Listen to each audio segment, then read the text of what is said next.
जाऊंगा।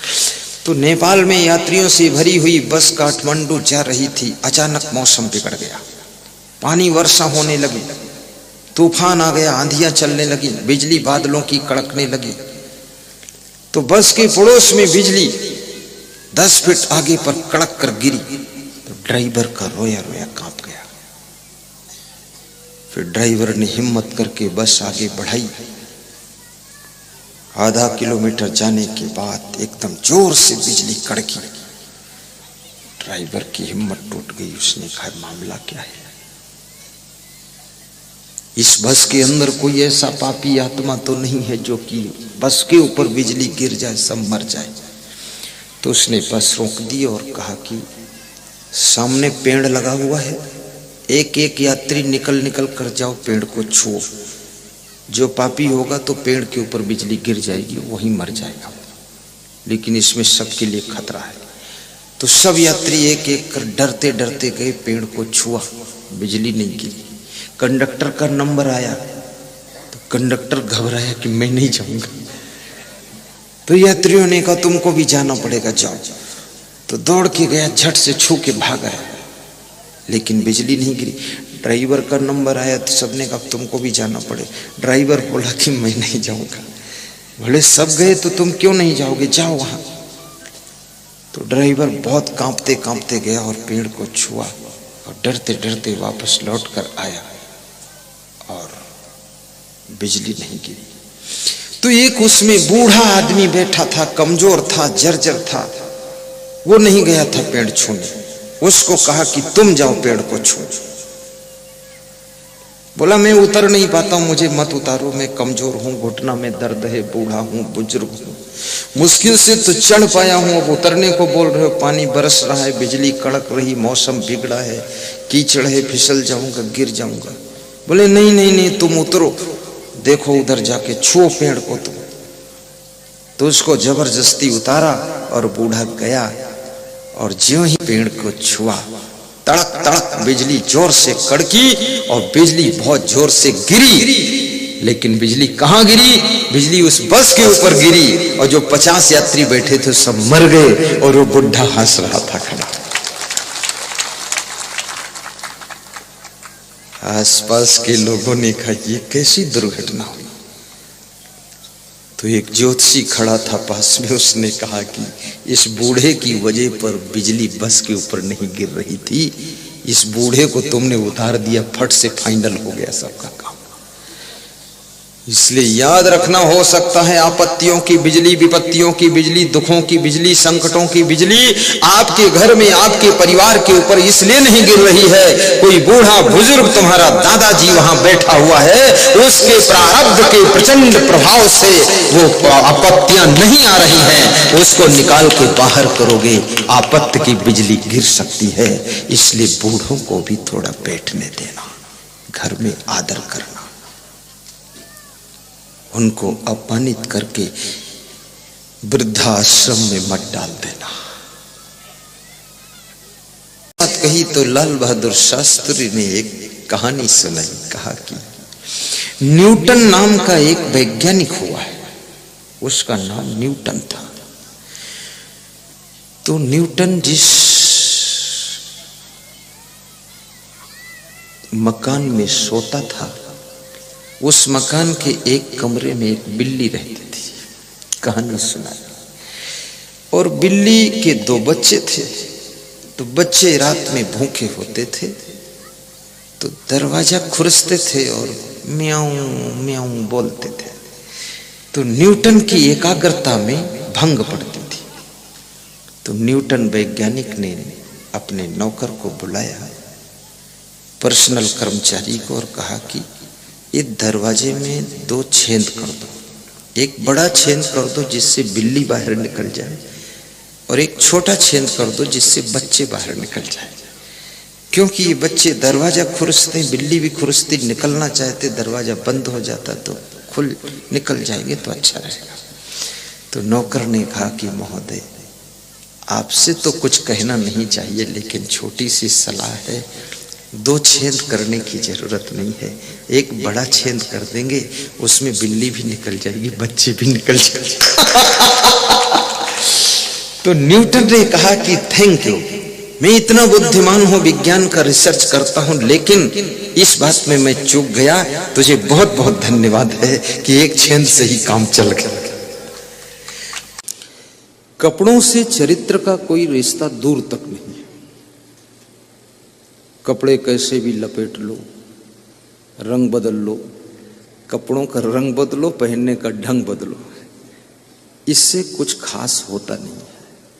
मेन चीज है अपने जिंदगी जीने का ढंग बदलो। स्वभाव क्या है तुम्हारा, तुम्हारे भीतर कुछ सुधार हुआ कि नहीं, परिवर्तन हुआ कि नहीं, अपने आप को चेंज करो।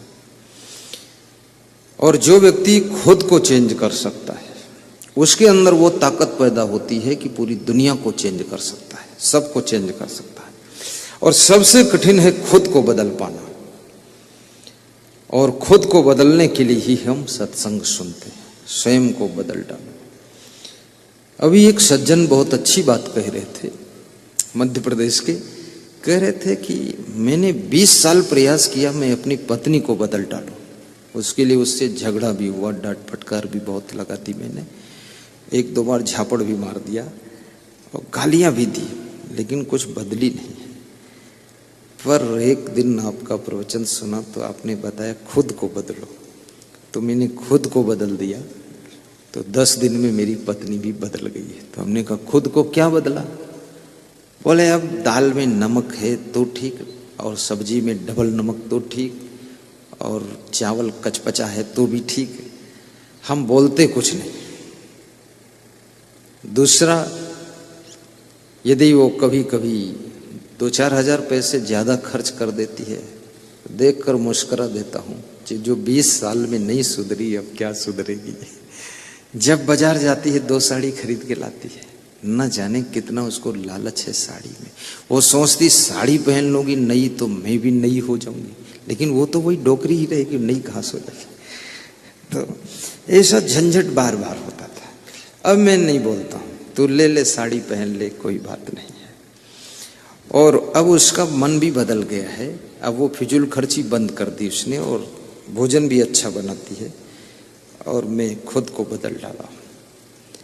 स्वयं को बदलने वाले लोग सुख, शांति और प्रसन्नता को प्राप्त करते हैं, और जो खुद को बदल नहीं पाते हैं वह अपने घर में बहुत दुखी रहते हैं और परेशान रहते हैं, उलझे हुए रहते हैं। उनके लिए घर पूरा पूरा नरक। इतना लाभ है, एक चूहा सोते हुए सिंह के नाक के ऊपर कूद पड़ा। चूहा तो चूहा, इतना समझदार था नहीं, उसने विचार भी नहीं किया किसकी नाक है, सिंह की नाक पर कूदा। और सिंह उस प्राणी का नाम है जो कि बिल्कुल बर्दाश्त नहीं करता है। सिंह झपट के पंजे में चूहे को पकड़ा और कहा कि 1 मिनट में मारकर चटनी बना दूंगा, हाथी को मार देता हूं, तेरी हिम्मत क्या मेरी नाक पर कूदा? तू जानता नहीं मुझे, मैं सिंह हूं।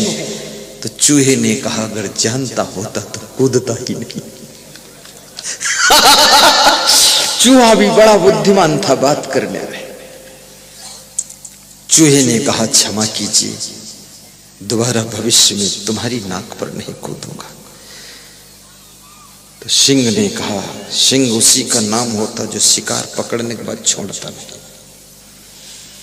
तो चूहे ने कहा अगर चूहे को मार भी दोगे तो तुम कायर कहलाओगे। कोई पूछेगा किसको मारा तो तुम कहोगे चूहे को मारा है, इसमें आपकी कायरता दिखाई देगी।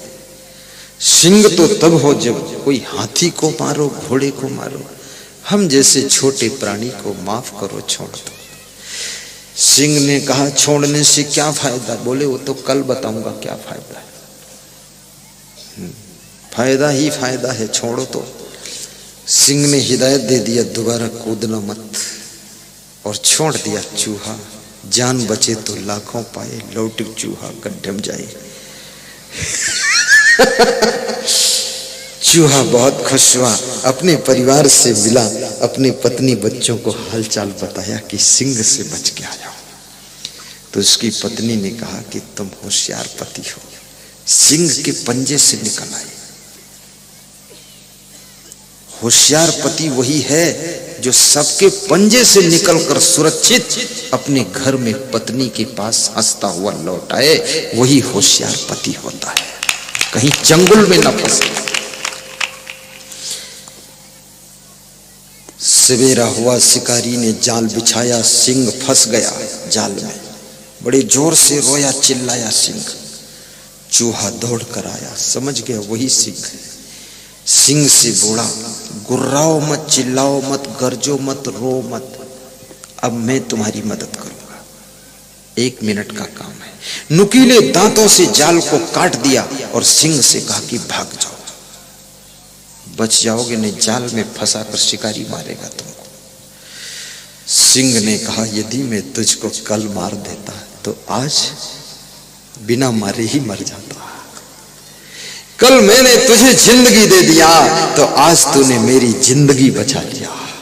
याद रखना, आज किसी को तुम हेल्प कर देते हो, कल वो व्यक्ति आपको हेल्प करने के लिए आ जाता है।